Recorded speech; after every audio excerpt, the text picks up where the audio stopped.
Gülnaz, исәнмесез? Ничек хәлләрегез? Evet, менә хәзер сәхнәгә чыгабыз. Бүген концерт безнең. Кышкы солянка. Кайсы җырыгызны башкарасыз? Яңа җырымны Карлы яңгыр һәм дуэт безнең Марат белән Җанымның яртысы. Марат белән дуэт җырлау идеясе каян килде? Башта мин җырны сатып алдым Күзәлиядән. Аннары инде ул әйтте, җыр дуэт, малай кеше кирәк, егет кеше кирәк аны башкарырга. Һәм инде мин уйлап тордым кем белән дә, баштан белмәдем. Аннары инде Күзәлия үзе миңа әйтте, син Марат белән җырлале.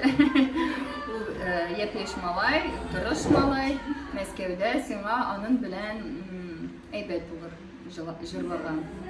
Һәм укымадыгыз? Һәм укымадыгыз? Юк. Ошый? Баштан кыен булды инде. Без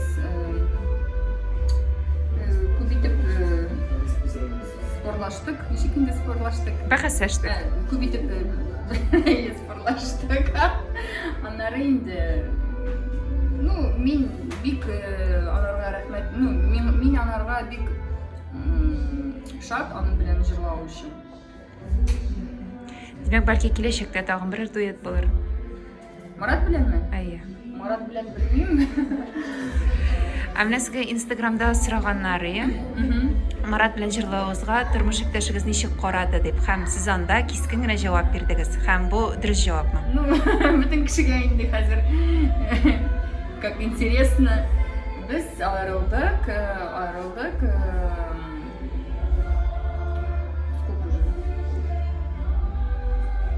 Ай, юк. 6 ай микән? 4 ай булды. Аерылдык әйе. Беркем дә миңа бер нәрсә дә әйтми, чөнки мин Филюска йөрү белән дә җырлаган идем. Бу бит инде барыбер ниндидер шикәйт инде. Творческий дуэт. Тормышта бит инде без хатын ир түгел бит. Марат килде дә. Шулай да шәхси тормышыгызга әйләнеп кайтсак, 3 бала белән сез бүген үзегез генә һәм ничек вакыт табасыз балаларга да, эшкә дә? Аллага шөкер, балаларымның әтиләре бар. Ул балаларны ярата, карый. Һәм инде минем дә андый эш юк. Без инде бит артист кешеләр җырларга гына чакырсалар безне без барабыз. Шулай итеп инде балалар мәктәпкә йөриләр, садикка. Уртанчы бала бу елда беренче класска барды.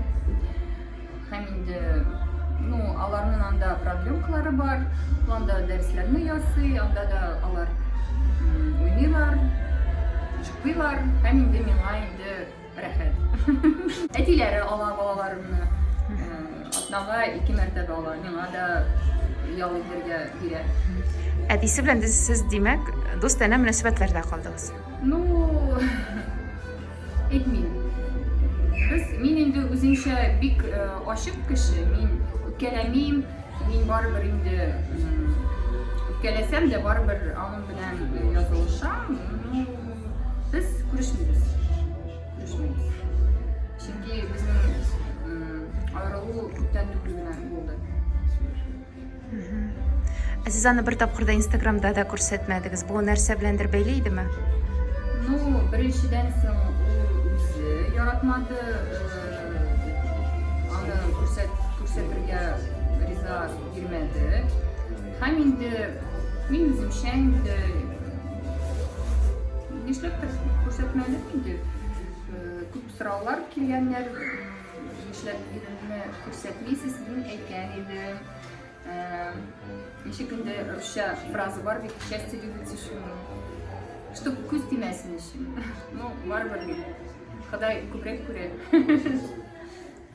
Бүген сез үзегезне бәхетле хатын-кыз дип саныйсызмы? Әйе. Мин бик бәхетле кеше, чөнки минем 3 балам бар. Мин үзем ничек инде әйтәләр бит, состоявшийся хатын. Бөтен әйберем бар. Сәламәтлек бар. Беренчедән соң балаларымның да, минем дә, әнием исән сау гына ул миңа булыша, кызым инде зур миңа да булыша. Мин бик бәхетле кеше. Сәхнәдә җырлыйм. Гөлназ, сине якынлашып килүче яңа еллар белән. Бәхетең озын гомерле булсын, һәр чак шундый матур булып кал, иҗади уңышлар сиңа. Рәхмәт.